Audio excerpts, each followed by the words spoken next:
गरुडगमन तव चरणकमलमिह मनसि लसतु मम नित्यम् गरुडगमन तव चरणकमलमिह मनसि लसतु मम नित्यम्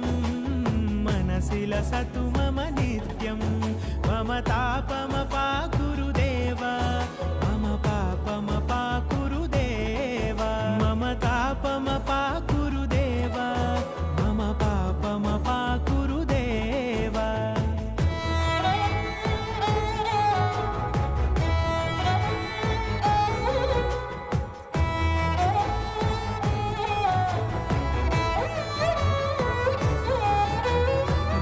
जनयन विधिनमुचिहरण मुख विबुध विनुत पद पद्मा जल जनयन विधिनमुचिहरण मुख विबुध विनुत पद पद्मा